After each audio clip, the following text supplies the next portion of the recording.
Psychic awakening gone dark. An Imperial ship has been found, silent and dark with no signs of damage. A squad of Astra Militarum venture inside to discover what tragedy befell the crew. But what they find in the vessel's depths is a horror beyond their darkest nightmares. Gone dark. The lumen under the barrel of Jerikan Orzan's lasgun pierced the utter darkness of the corridor before him. Drifting particles of dust danced lazily through the cold light as the sergeant signalled his squad to follow him into the bland, octagonal hallway leading into the innards of the Advent Imperatus. The ship was completely dark. Not even emergency lumens lit any of the halls and chambers they had passed so far. The boots of the 5 highly trained soldiers rang on the steel-plated floors. Other than that, everything remained eerily quiet. "This is like a ghost ship," Guardsman Mika voxed to the rest of the squad. "Did you see the hull on our way in? Not a single scratch on her. No battle damage. Nothing."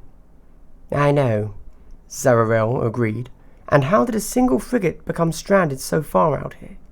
What happened to the rest of the fleet?" "I know what will happen to you if you don't start maintaining Vox discipline soon," Sergeant Jerikan barked. The 5 guardsmen went on in silence, deeper into the vessel and further away from the safety of their dropship back in the hangar bay. It is strange, though, Jerikan thought to himself. The lonely Tempest-class ship had just appeared, drifting through the stars, dark and inert. Imperial authorities had tried hailing the frigate, but to no avail. Eventually, Jerikan's squad had been dispatched to investigate where the Advent Imperatus had so suddenly come from. They hadn't met any resistance when their craft entered the hangar bay. Upon arrival, they had found that the ship's generatoria still idled, powering the emergency protocols that maintained the flow of recycled air and a stable gravity field, but that was about it. So far, they hadn't found any sign of the crew. After a short while they reached a junction. One passage led towards the bridge while the other went deeper into the guts of the frigate, where the crew compartments and Medicae stations would be. "Zararel, Isran, you check the lower decks," Jerikan ordered. "Mika, Holt, you're with me. We'll see if there's someone on the bridge. Keep your weapons spirits watchful." "Come on, Zararel said, shouldering his plasma gun as he marched into the left corridor. As Isran followed, Jerikan caught himself looking after her longer than he intended. His younger sister had joined the 105th Falkenberg Wardrakes not too long ago, and the pride he felt was still fresh.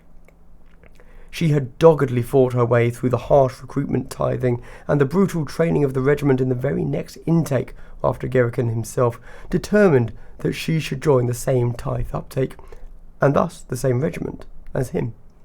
Isran hadn't done this out of some misplaced need for his company or protection.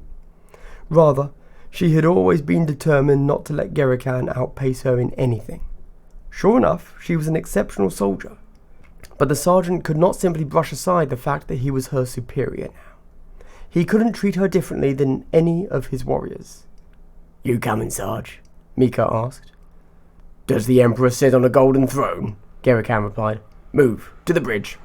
The bridge of the Advent Imperator seemed as dark and lifeless as the rest of the ship.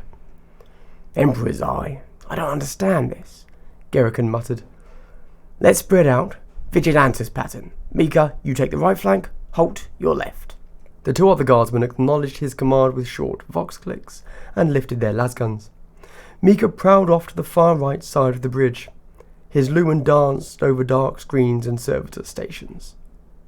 "Do you see that?" he voxed. Slumped servitors hung in their mountings, still connected to tactical data shrines and cogitator stations. They looked malnourished and dead, but there was no obvious cause. "Hold position, Mika," Jerikan voxed. "Holt, investigate the other flank." As soon as his voice ceased, Holt was off to the left. Her lumen swiveled through the darkness as she made for the next vantage point. The light suddenly jumped upwards as she fell. "Holt, come in," Jerikan called. "I'm all right," she answered, breathing heavily. I tripped over someone. He's dead, like the servitors." Jerikan advanced to Holt's position, heart thudding against his ribs. What in the Emperor's name is going on here? He looks as if he just lay down and never got up, Holt commented as he arrived. She was right. The man just lay there, collapsed like a forgotten ragdoll. Gerican nodded and snuck forward silently to check the rest of the bridge. He kept a keen eye on his surroundings, but there weren't any life signs, just more dead crew members. The corpses all looked gaunt and haggard, as if they had simply fallen into a coma or starved to death, sunken over their stations. No life signs, he voxed as he reached the command throne in the centre of the bridge. He frowned as he looked upon the ship's deceased commander. The shipmaster's eyes were wide open, glassy, staring at the ceiling. Gerican shuddered. At ease, Wardrakes. There's no one here but the dead. May the Emperor protect their souls. There must be a reason for all this, sir, Holt replied. People don't simply fall over and die. Gerican nodded. I agree. Mika, awaken the data extractor and hook it up. Let us see if we can get some of the cogitator banks up and running. Maybe they can spit out anything about what has happened here. In the meantime, let's hope that Sararel and Isran have more luck. The plated doorway before Isran opened with a soft hiss as she punched the activation rune. All right, she muttered. We should find the Medicae station down there. And maybe some answers, she thought. Sararel nodded. Quick sweep of the outer chambers, then advance to the crew compartments. The sooner we're done here, the better. I don't like this place at all. Isran nodded. You'll take a point, she decided. I'd prefer to have your plasma gun between me and whatever we find down here. Sararel shrugged and lifted his weapon, thumbing its activation rune. The plasma coil illuminated their surroundings in soft blue light and hummed gently. The squad's weapons specialist took a step towards the doorway.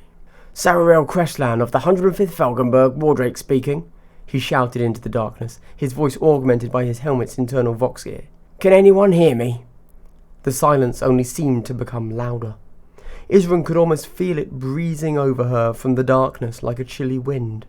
Sararel looked back at her. The red shimmer of his bionic eye implant mixed with the blue glow of his plasma weapon. Let's go, he said, and advanced into the next chamber. Isran followed him and let her lumen wander over the hall that opened behind the doorway. I think we found the crew, Sararel breathed as he took in the scene before him. Isran's skin crawled as the light of her lumen travelled through the Medicae station, brushing over row after row of dormant figures on gurneys. They were hooked to blinking life support shrines. Several gurneys had toppled over. People were strapped to some of them, alive but completely inert. Others had rolled from their sick beds, ripping out the life support wires in process. They seemed to have starved where they lay. Strewn between them were the Medicae themselves, as gaunt and malnourished as their patients. A thin film of spilled nutritional liquid covered the floor and dripped from life support systems, only half hooked to people who wouldn't need them anymore. It looks as if something made them just drop into a sort of coma, one after another, Isran whispered. They must have known, Sararel said, nodding towards a dead Medicae adept on the floor. They tried to save as many as they could before it took them as well. Anyone not hooked into life support just starved. But why? Isran wondered, still trying to process the macabre scene in front of her. What happened? Only the Emperor knows, Sararel replied. Isran noticed that his grip around the plasma gun had tightened. Better let the sergeant know what we found. Isran nodded and opened a Vox connection. Isran to Gerican. A short click indicated that her brother was listening. We found an improvised Medicae station on the crew decks, she continued. Multiple dead. Other crew hooked into life support, but they're dormant. Everyone who's not connected to life support is dead. Suggest. Wake. Gerican's voice came in chopped. Isran tapped on the Vox bead of her helmet. Gerican? Sergeant! Repeat. Wake. Blasted thing, she cursed. Something's blocking the Vox signal down here, Sararel. Sararel nodded. Think we should try waking one of them up for questioning? I suppose, Isran answered and approached the closest gurney. She carefully avoided stepping onto a rotting Medicae servitor next to it and eyed the blinking control station of the life support system the man was hooked into. Medela pattern, type 4, she muttered. Isran punched a series of Imperial standard codes into the control panel and intoned the few catch-all prayers she knew for rousing machine spirits. "That should bring him back to the Emperor's service." A soft hum came from the life support system as it pumped drugs into the dormant patient. Isran took a step back, lifted her lasgun and aimed it at the comatose man. A side glance told her that Sararel had his weapon aimed at him as well. A few moments passed, but the man just lay there as unmoving and inert as the ship itself. Isran took a deep breath and closed in on him, almost reluctantly. Ever so slowly, she bowed down. Eventually, she could hear his breath coming in a slow, flat rhythm. His chest barely moved, but he was definitely alive. He just didn't seem to actually be in there. Isran was about to say something, but the words caught in her throat as Sararel groaned behind her. She whirled around, instincts kicking, and instantly she aimed her lasgun. Cruel silver claws protruded from her comrade's stomach. Before Isran could react any further, Sararel was violently lifted and hurled across the room, crashing into a row of gurneys. That was not the reason why she started screaming. Isran squeezed the trigger of her lasgun, aiming it towards Sararel's killer as it sprung into sudden motion and rushed towards her. "Isran! Isran! I repeat, don't try to wake up anyone down there!" Girakan shouted into his vox, although he knew that the connection had been interrupted. "Emperor's eye!" he cursed, looking back into the unsteadily flickering monitor of the cogitator systems. He felt a thick knot tightening in his throat. "Pack everything together, Mika. We have all the information that we need. Let's rendezvous with Isran and Sararel, then we'll evacuate." Mika nodded and started furling up the data extractor's cables with practiced movements. Girakan was glad he did not have to look at the images they had extracted from the cogitator banks any longer. The Imperial authorities had to know as soon as possible. "The extractor is appeased with quiescent, Sarge," Mika said eventually. "Acknowledged. Move out, Wardrakes. Let's get our comrades." Holt hesitated. "Wait a second," she said. "The Auspex is picking something up." She hadn't even finished her sentence when Girakan felt a sudden, tingling sensation in his stomach, as if he was dropping into a deep abyss. The air around them sizzled. "Move! Now!" the sergeant shouted, breaking into a run. 3 blinding green flashes of energy burst in mid-air, and nightmarish creatures stepped from them. They were humanoid in shape, but their bodies were cast from a brass-coloured metal alloy. As Girakan looked in horror, one of the things turned towards him, its single eye glowing unsympathetically as it raised a ghostly glowing gun and fired. Girakan skidded beneath the burst of deathly energy and cursed as sparks from a damaged console behind him rained down on him. Holt had no such luck. One of the metal creatures shot her in the head and she collapsed, dead before she hit the ground. Mika managed to loose a salvo of lasfire into the back of Holt's killer. A row of molten craters appeared on the stooped thing's carapace, but the metal started moving and flowed back together. Only seconds later, it seemed as if Mika had never fired any shots at the creature. The thing turned towards the guardsman, impossibly fast, methodically returning fire. It unerringly hit Mika's head. He silently fell against the navigation console and lay still. Girakan cursed and drew his power sword. The 3 metal figures ignored him for the moment and stalked towards Mika's body. They want the data extractor, Girakan realized. He had to act fast. "For the Emperor!" he shouted and ran towards the nearest creature. The metal warriors turned to face him, and 2 shots cooked the air over his head as he let himself fall. His momentum carried him onwards, and his power sword sliced through the shins of one of the metal monstrosities. As the thing collapsed, Girakan rushed towards Mika and grabbed the data extractor. Then he was at the bridge door, diving headlong through its frame as more energy beams punched into the surrounding walls. Girakan responded in kind, tossing a frag grenade behind him. "That ought to keep those blasted things occupied," he muttered to himself. As he rushed down the dark corridor, his thoughts wandered to his sister. He wanted to go get her, wanted to escape with her, but he knew his duty. He clutched the data extractor tighter. Duty always came first. He couldn't treat her differently. He had to reach the dropship, had to get out of the ship and report what he had seen. The light from his lumen jumped through the black corridor unsteadily. Girakan panted heavily as he pressed onwards. His heart hammered in his chest, and he expected his life to be snuffed out by a shot to the back of his head any second. But the shot never came, and he eventually reached the Advent Imperatus' hangar bay. "Get the engines running!" Gerican voxed as he ran towards the waiting craft. The hatch of the dropship's crew compartment opened, and a hunched silhouette stepped outside, unrecognizable in the darkness of the hangar. "What are you doing? Get the engines running!"